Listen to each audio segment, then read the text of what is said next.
Siya ba yung nanay ni Alice Guo? Hindi natin masabi. Kasi ang ginagawa ng nanay ay alam natin, natural yun. Naturalesa ng nanay magprotekta. Instinct yun eh. At dito parang sarsuela daw po yung investigasyon na iniimbestiga dito kay Alice Guo. So di na tayo lalayo doon, no? So guys, ito pag-usapan natin tong isang interview dito, no? Patungkol dito sa tao na nagngangalan na Ang Si. So marami po tayong magiging question po dito sa mga statement po nito. At yan po yung pag-usapan, panonorin, tatalakayin po natin sa video na ito. Hindi ka pa nakasubscribe, hit the subscribe button and notification bell para updated ka sa mga videos natin. Let's go!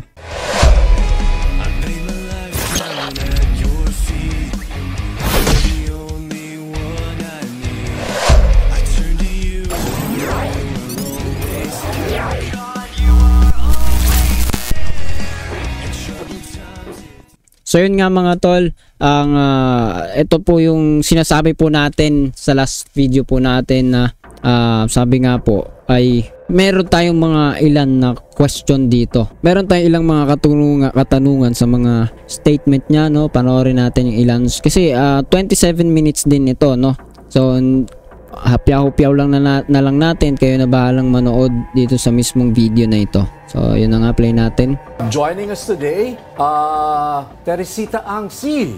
Oh, no? She's here joining us to give us a different perspective of that hearing the Senate, which pinagpiesta ng social media. Clips of the interview have been all over our feed. They've been, I guess, all in the spirit of fun or whatever. But Miss Tessie Ang Si seems to be a little concerned about the direction that this investigation is taking. Good afternoon, Miss Tessie Ang Si. Thank you for joining the Storycon. Bago natin pagpatuloy, no, hindi ko alam kasi kung i-mention dito to, no, kung ano ba yung pagkatao nito ni Ang Si. Mamaya-maya siguro i-search na lang din natin. Dapat din natin malimutan i-search na kung sino ba si Ang Si. Pero skip na po natin kung ano yung mga sinabi po niya dito. Echoed among many of my friends, no, na bakit lumihis yung investigasyon sa Senado. So isa to guys isa to sa kino-question po natin dito. Siya pala, no, yung nakita po natin nakaraan sa balita na sinasabi, bakit tumilihis daw yung usapin, no? Pogo daw ang usapin. Bakit nauuwi kay Alice Guo? So, hindi ko alam kung paano nalilihis ito. 'Di ba? Paano ito hindi konektado sa usapin ng Pogo. 'Di ba? So sige, play pa natin kung ano po yung mga sinasabi niya dito, guys. Siya pala 'yon, no? Kasi nakaraan di ko pa nakikita kung sino po si Ang Si. With all due respect po kay ma'am, pero doon lang po tayo tumingin sa kung anong sinasabi niya. Walang personal tayong sa kanya, hindi naman natin siya kilala. Pero tignan natin kung tama ba, ano ba yung mga sinasabi niya. Pero doon lang sa unang part pa lang meron na po sinasabi na paglihis sa usapin ng Pogo papunta kay Alice Guo. So tignan natin kung gaano katotoo po yan. Ano ba yung mga ano po niya, standing niya dyan. Bakit lumihis yung investigasyon sa Senado? Ito direktang sinasabi niya, guys, lumihis. Lumayo na. Kayo ba? Agree kayo? Lumayo na ba? Lumihis na ba sa Pogo? O talagang hinihimay, pinapasok po yung pinakailalim? Kasi sabi nga, Alice Guo daw ay itaas pa lang, tip pa lang ng iceberg. Meron pang mas malawak, mas malalim na pinapasok po ngayon yung pag-iimbestiga dito.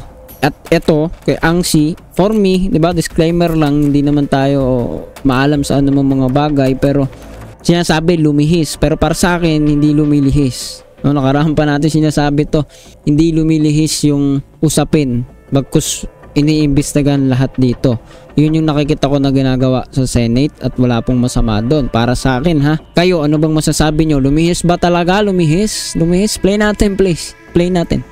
I mean, it started with an investigation with Pogo, which we really welcome. I was a resource person in many hearings in the Senate where I asked that we should really totally ban Pogo.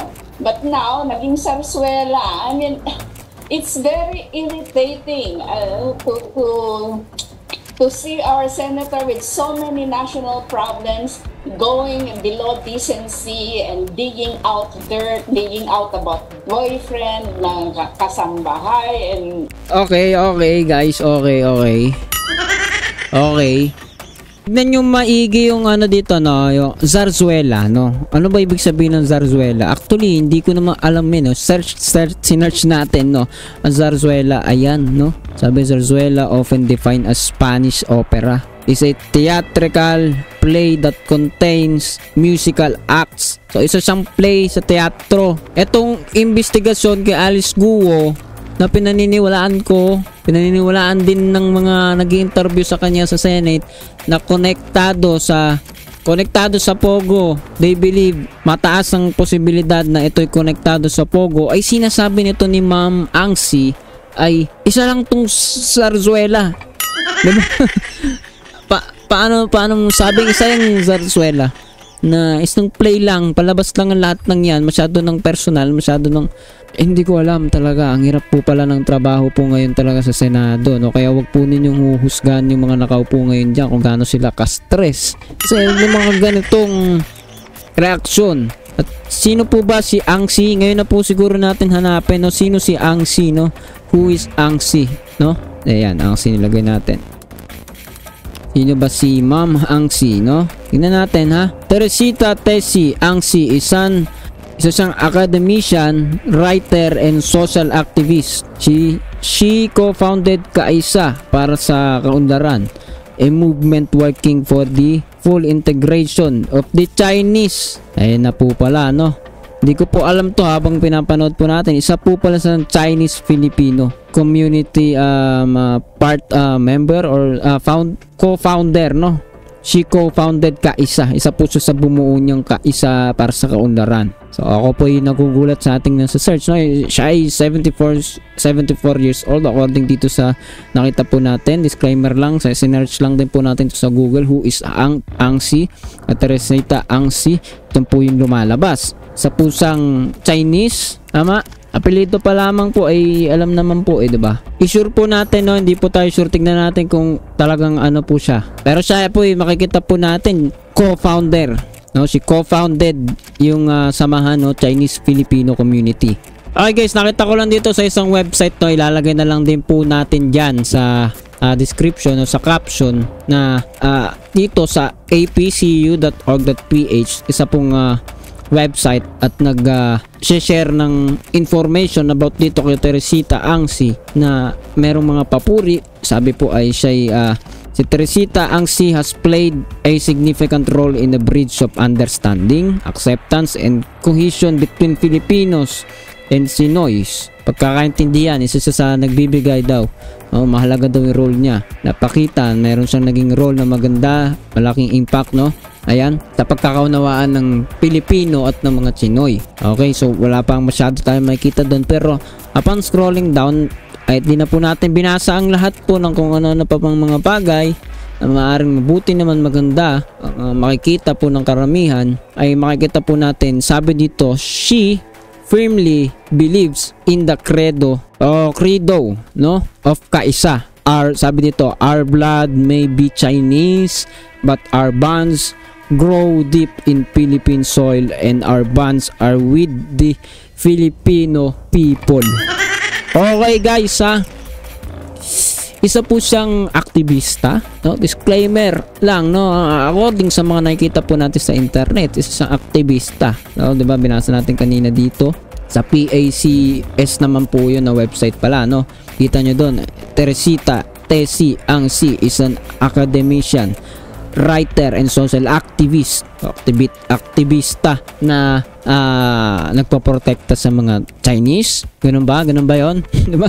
Pwede mo yun i-take as ganun, diba? Para sa akin personally, kasi parehan niyang inalagaan yung magkaintindihan yung dalawang panig, Pilipino at mga Pilipinong in-check. O ganon yun guys, ganon. So balikan natin yung sa APCU na website. Lahat po yan, tatry po natin lagayan dyan sa comment section at sa description bago matapos yung video na ito. Kasama po natin ilalagay yan sa mga info dyan. Anyway, I believe isa po sa Chinese according to this website. Miss Teresita Angsi is she the mother of Alice Guo? Siya ba yung nanay ni Alice Guo?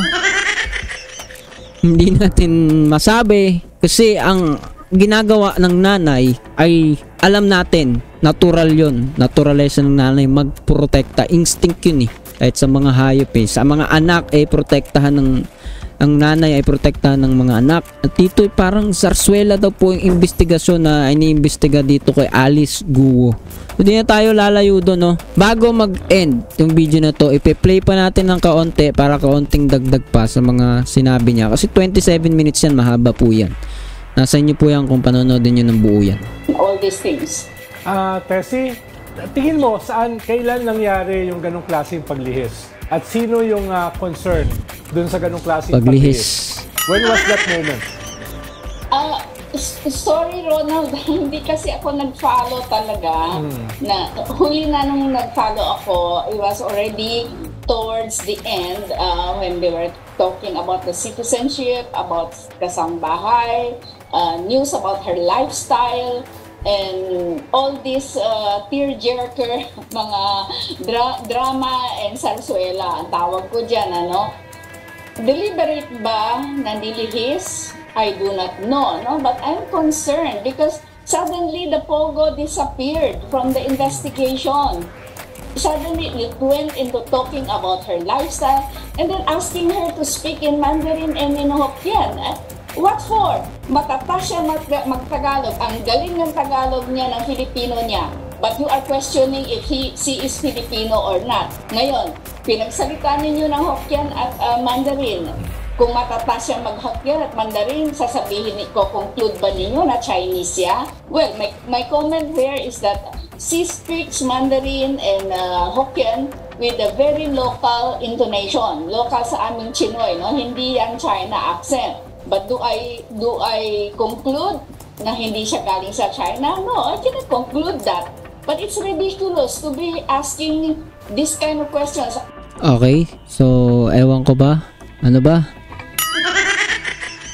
Alam na natin wala na tayong masasabi doon patungkol sa mga language, no? Maybe meron pong sinasabi po talaga si Ma'am Angsi about dyan, but yung mga dokumento yung question dyan. At kung paano siya nakapasok sa gobyerno, naging politiko, at kung ano ang kaugnayan niya sa Pogo, lahat po yan ng interview, investigasyon kay Alice Guo ay naniniwala pa ako connected yan at hindi yan isang zarsuela na paulit-ulit po niyang minimension. So, maybe, merong something na siyang iniisip na ibang bagay, kung ano man, baka di naman po siya nanay talaga ni Alice Guo, or ano man, pero ayan po yan. Yung nakikita po ninyo. Meron bang bias ba? Wag na bang interviewin? Wag na po bang imbestigahan ngayon si Alice Guo? Ganun po ba yan? So, napapaisip ako kung talagang siya po'y nanay. Alice Guo. Sige, last na konti. Ilang seconds na lang. Ronald and Patrick, you speak English very well, but I cannot conclude that you are Americans. So these are the things that I really don't like. What I'm seeing in Senate investigations like this. Tama yung sabi mo, Tessie, no?